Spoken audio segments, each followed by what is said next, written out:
Bonjour aux élèves des troisièmes, on se retrouve pour la correction de 3 exercices sur l'énergie et les énergies et notamment l'énergie cinétique.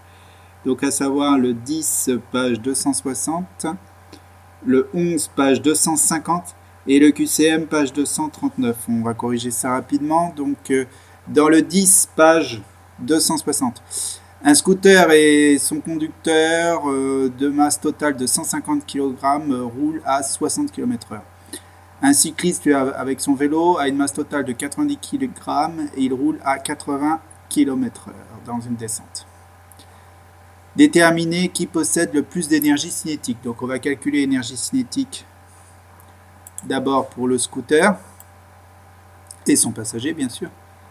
Donc on connaît bien la masse des deux, c'est 150 kg. La vitesse, alors mettez bien les données avant, 60 km/h, qu'il faut immédiatement mettre en mètres par seconde. Pour cette formule, absolument mettre la vitesse en mètres par seconde, c'est très important ça. Donc j'arrondis ici, vu la petite technique de diviser par 3,6, j'ai arrondi à un chiffre derrière virgule, donc 16,7 mètres par seconde. Ensuite, j'applique la formule de l'énergie cinétique. EC, donc l'énergie cinétique, elle est 1 demi fois la masse fois la vitesse au carré. Donc 1 demi fois 150 fois 16,7 au carré. Et j'obtiens plus de 20 900 joules. Donc j'arrondis ici, c'est pas la peine de laisser des chiffres derrière la virgule. Donc 20 900 joules environ. Ça, c'est l'énergie cinétique du scooter avec son conducteur.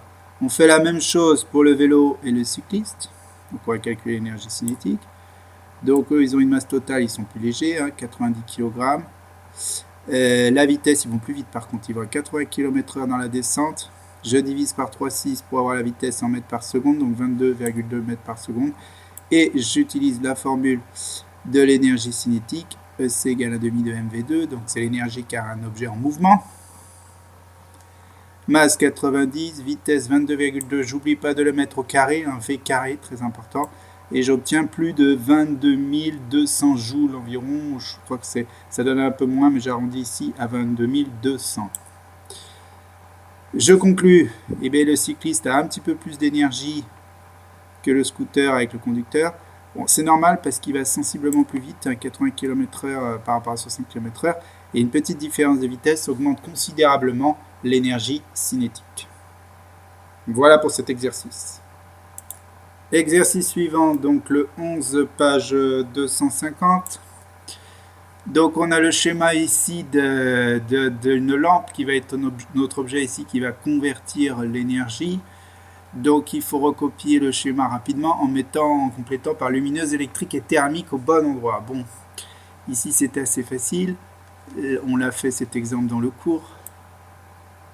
La lampe reçoit de l'énergie sous forme d'énergie électrique, donc ça c'est ce qui arrive à la lampe, et puis elle va la convertir, c'est-à-dire la transformer en énergie lumineuse, c'est ce qu'on lui demande, mais une telle lampe ça chauffe aussi, donc elle va donner aussi de l'énergie thermique qui sera ici un peu de l'énergie perdue pour nous, puisque la lampe on lui demande d'éclairer, on ne lui demande pas de chauffer.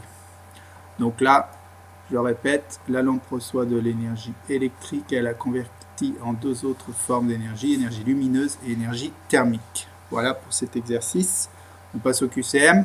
Alors, QCM, page 239, on va essayer de trouver les bonnes réponses. Alors, l'énergie stockée dans le pétrole, c'est bien sûr de l'énergie sous forme chimique. Le pétrole est un produit chimique à l'intérieur duquel est stocké de l'énergie chimique.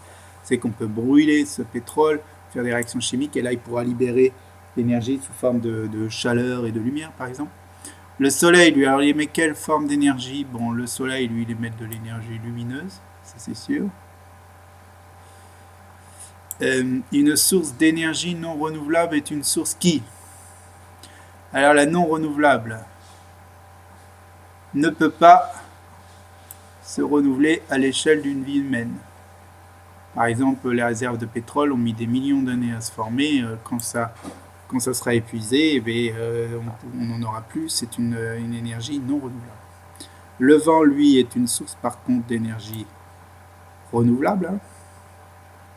Bien sûr, le vent, il peut y en avoir tous les jours. Le pétrole est une source d'énergie donc non renouvelable.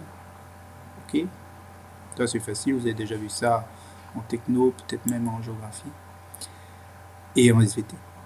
De l'énergie lumineuse. Alors, de l'énergie lumineuse peut être convertie en une autre forme d'énergie, oui. Par exemple, dans un panneau solaire, hein. C'est possible.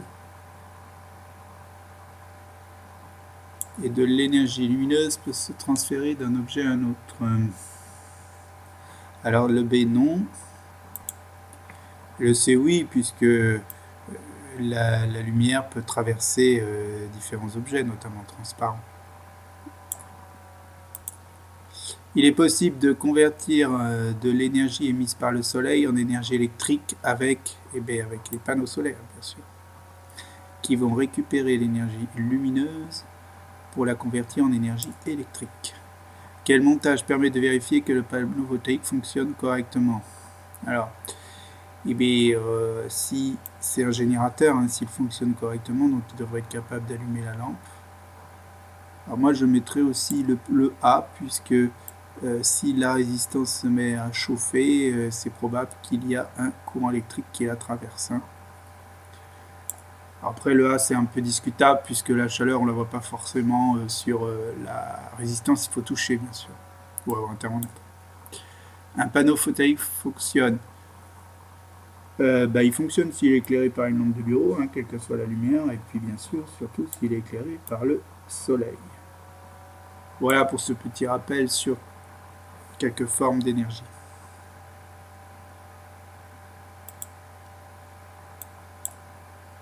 Voilà pour ces exercices. À bientôt.